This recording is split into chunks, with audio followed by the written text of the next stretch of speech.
Hello, today is May 31st, 2014. I'm Jeffrey Tennant. Let's discuss Friday's market action.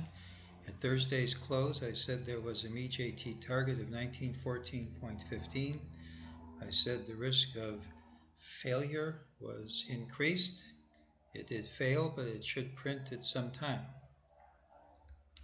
On Friday, the system said that ultimately lower prices would print. They did.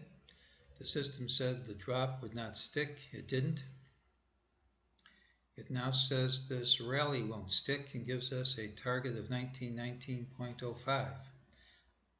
I could say that because we're in a strong impulsive move and because Friday all-day rallies typically follow through, I could say there's an increased risk of failure of this target too, but I won't for reasons I'll discuss. The software should be out in June. The graphics are different, but the message is the same. It said here ultimately lower prices would print. It said that move is false. It says this move is false. It gives us the targets and also identifies a significant support resistance level, which did work throughout the day. Let's take a look at some other indicators. This is the VXO. It's the original volatility index.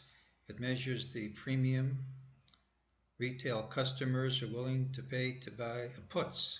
It's now at its lowest level in 7 years, indicating optimism by retail customers is at its highest level in 7 years, and these people are usually wrong in the long run. Here is the NASDAQ McClellan oscillator. We've gone over the upper Bollinger Band. We've now gone under it.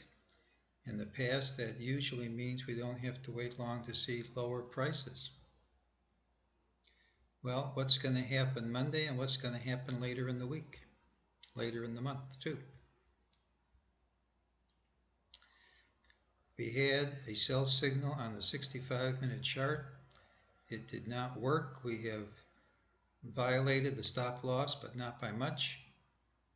Usually if you violate the stop loss, you keep going for a long way. I'm a little bit leery of that happening here, especially if we gap down Monday. Monday's open can be a surrogate for Friday's close, and if we gap down, I would consider the signal to be reinstated. Here's the case for the gap down Monday. Right at the close, 1500 hours Central Time, there was absolutely massive volume in the futures market. Professional customers are not going to wait until the end of the day and the highest prices of the day to go long or to close out shorts. So this represents massive purchases, absolutely massive, on a relative basis by retail, non-professional customers.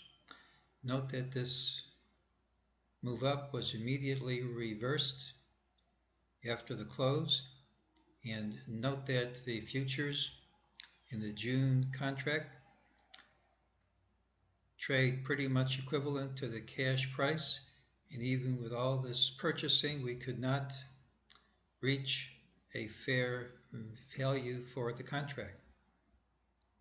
Usually the only ones willing to go short into massive up move like this are professional traders who believe they will get their money back promptly and with a considerable profit. Usually they arrange for this to happen by having the market drop the following day,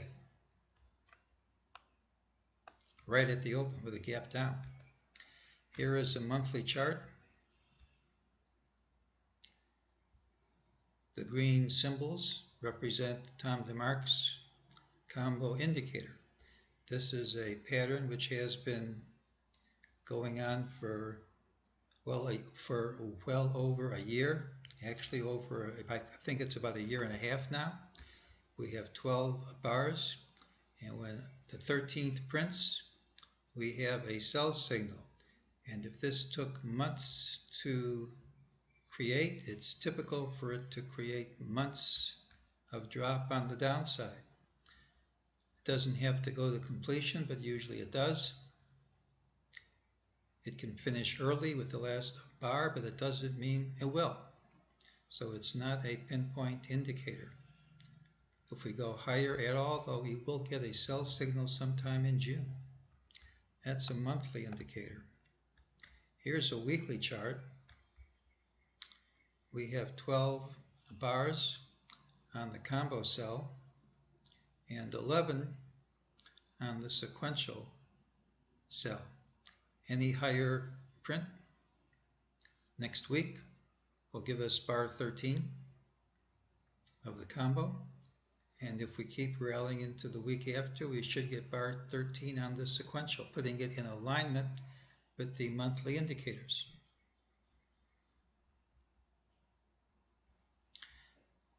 What I believe will happen is that this wall into the close will be followed by a hole in the wall gap down.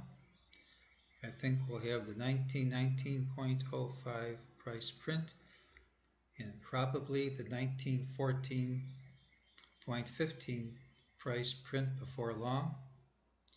Typically what happens is that gap gets filled, usually within a day or two, and there is resistance over today's high. That will trigger a lot of sell signals, and I think if we gap down, rally over this high, that probably a very significant top will not be far behind. If we gap over this high, the call probably isn't going to work. And that's today's call. I should say I might not be able to have a video every day next week because of personal business I have to attend to. And that's today's call.